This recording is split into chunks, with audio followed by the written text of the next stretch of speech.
എല്ലാ ബന്ധുജനങ്ങൾക്കും സ്നേഹപൂർണമായ നമസ്കാരം. ലോകാരാധ്യനായ നമ്മുടെ പ്രധാനമന്ത്രി ശ്രീ നരേന്ദ്രമോദിജിയുടെ ജന്മദിനമാണ് സെപ്റ്റംബർ 17. സമൃദ്ധമായ നേതൃപാടവത്തോടെ നമ്മുടെ നാടിനെ നയിച്ചുകൊണ്ടിരിക്കുന്ന നരേന്ദ്രമോദിജി ലോകത്തിനു മുന്നിൽ നമ്മുടെ രാഷ്ട്രത്തിന്റെ കീർത്തിയും സൽപ്പേരും ഹിമാലയത്തോളം ഉയർത്തിയിരിക്കുകയാണ്. നമ്മുടെ നാട്ടിൽ യാതന അനുഭവിക്കുന്നവർ, വേദനിക്കുന്നവർ, പാർശ്വവൽക്കരിക്കപ്പെടുന്നവർ, അധസ്ഥിതരായ ആളുകൾ, അവഗണിക്കപ്പെടുന്നവർ, നിരവധി പ്രയാസങ്ങളിൽപ്പെട്ട് ജീവിത ബുദ്ധിമുട്ടുകൾ അനുഭവിക്കുന്നവർ, അവരെയൊക്കെ കൈപിടിച്ചുയർത്താൻ തക്കവണ്ണമുള്ള ഉജ്ജ്വലമായ ക്ഷേമ പദ്ധതികൾ നടപ്പിലാക്കിക്കൊണ്ടാണ് നരേന്ദ്രമോദിജി നമ്മുടെ നാടിനെ നയിക്കുന്നത്.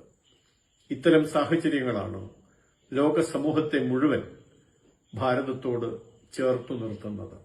അതിന് നമ്മുടെ നാടിനെ പ്രാപ്തനാക്കിയ ധീരനായ നമ്മുടെ പ്രധാനമന്ത്രി ദീർഘകാലം നമ്മെ നയിക്കാനുണ്ടാകട്ടെ എന്ന് ആദ്യമേ തന്നെ പ്രാർത്ഥിക്കുകയാണ്.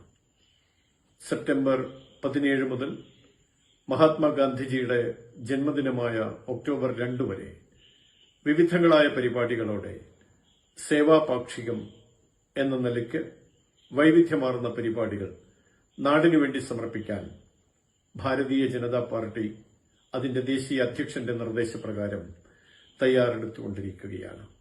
ഈ വേളയിൽ അനേകം സേവാ പ്രവർത്തനങ്ങൾ നാടിനുവേണ്ടി നമുക്ക് ചെയ്യേണ്ടതുണ്ട്. പൊതുസ്ഥലങ്ങൾ ശുചീകരിക്കുക, രക്തദാന നേത്രദാന ക്യാമ്പുകൾ സംഘടിപ്പിക്കുക, യുവാക്കളിൽ ദേശസ്നേഹം നിറയ്ക്കുന്ന തരത്തിലുള്ള വൈചാരിക കാര്യക്രമങ്ങൾ സംഘടിപ്പിക്കുക, നാരീശക്തിയുടെ ആവിഷ്കാരം സാധ്യമാക്കുക, കഷ്ടപ്പെടുന്നവർക്കുള്ള ഉയർന്നുവരാനുള്ള പദ്ധതികൾ നടപ്പിലാക്കുക. ഇത്തരം കർമ്മവൈവിധ്യങ്ങളാണ് മോദിജിയുടെ ജന്മദിനം മുതൽ മഹാത്മജിയുടെ ജന്മദിനം വരെയുള്ള സേവാപാക്ഷിക കാലയളവിൽ നാം നടത്തുന്നത്. വൈചാരിക സമ്മേളനങ്ങളും മോദിജിയുടെ ജീവിതകഥ ജനങ്ങളിൽ എത്തിക്കാൻ പറ്റുന്ന തരത്തിലുള്ള പ്രദർശനികളും നാം ഒരുക്കുന്നുണ്ട്. അതുപോലെ തന്നെ സെപ്റ്റംബർ 25 തീയതി പണ്ഡിറ്റ് ദീൻദയാൽ ഉപാധ്യായജിയുടെ ജന്മദിനം കൂടിയാണ്. ആ ദിവസം വിശേഷ പരിപാടികൾ ഉണ്ടാകും. ഗാന്ധിജിയുടെ സ്വപ്നം, ഈ നാടിന്റെ ഉയർച്ച, അത് സാധ്യമാകുന്ന തരത്തിലുള്ള കർമ്മ പദ്ധതികളും പാർട്ടിയുടെ സംഘടനാ സംവിധാനമനുസരിച്ച് ജനങ്ങൾക്ക് വേണ്ടി നാം സംഘടിപ്പിക്കുന്നുണ്ട്.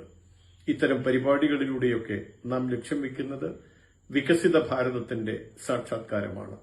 നരേന്ദ്രമോദിജി ഭാരതീയർക്കും ലോക സമൂഹത്തിനും നൽകിയ വാഗ്ദാനമാണ് സ്വാതന്ത്ര്യത്തിന്റെ 100 വർഷം തികയുമ്പോൾ ഭാരതം ലോകത്തിന്റെ നെറുകയിൽ പ്രതിഷ്ഠിക്കപ്പെടും എന്നുള്ളത്. അങ്ങനെ ഒരു സാഹചര്യത്തെയാണ് വികസിത ഭാരതം എന്ന് നാം വിവക്ഷിക്കുന്നത്. ആ സങ്കല്പം സാക്ഷാത്കരിക്കാൻ എല്ലാ സഹോദരങ്ങളും ഈ നാളുകളിൽ കടിബദ്ധതയോടെ, പ്രതിബദ്ധതയോടെ രംഗത്ത് വരണം എന്ന് അഭ്യർത്ഥിക്കുന്നതോടൊപ്പം ഒരിക്കൽ കൂടി നമ്മുടെ പ്രിയങ്കരനായ പ്രധാനമന്ത്രിക്ക് ജന്മദിനാശംസകൾ നേരുകയും ചെയ്യുന്നു. നമസ്കാരം.